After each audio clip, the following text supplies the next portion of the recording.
জনাব তারেক রহমান, ভারপ্রাপ্ত chairman BNP, এবং ওনার মেয়ে জাইমা রহমান, ওনারা দুজনা আজকে ভোটার নিবন্ধন ফর্ম জমা দিয়ে এখানে নিবন্ধন কার্যক্রম সম্পন্ন করেছেন। ভোটার তালিকা আইন 2009-এর 15 ধারা অনুযায়ী কমিশনের এখতিয়ার আছে যে কোনো প্রাপ্তবয়স্ক বা ভোটার হওয়ার সক্ষম ব্যক্তিকে ভোটার করতে পারেন, এবং সেই বিবেচনায় ওনারা ঢাকা 19 এই ওয়ার্ডের ভোটার তালিকায় নিবন্ধন হয়েছেন।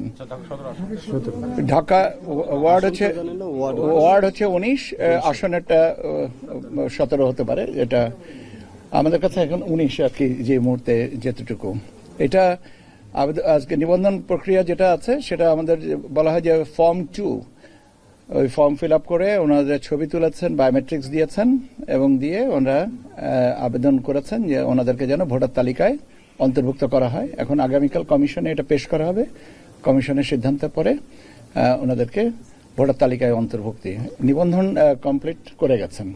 এখন নিবন্ধন কমপ্লিট করে গেলেও এখানে আমাদের প্রসেসের জন্য সময় লাগে, কারণ এটা আপলোড করে আপনার ওনাদের ফিঙ্গারপ্রিন্ট এবং সিগনেচার ম্যাচিং, ফেস আইডি, সেগুলোকে ম্যাচিং করতে হয়। ম্যাচিং করার পরে কনফার্ম হলে তখন আর কি ওনাদেরকে একটা ভোটার আপনার আমরা এনআইডি নাম্বার যেটা বলি সে নাম্বারটা দেওয়া হয়। তো এটা করতে কিছু সময় লাগবে। তো আই বিলিভ এটা আজকের ভিতরে কমপ্লিট হয়ে যাবে।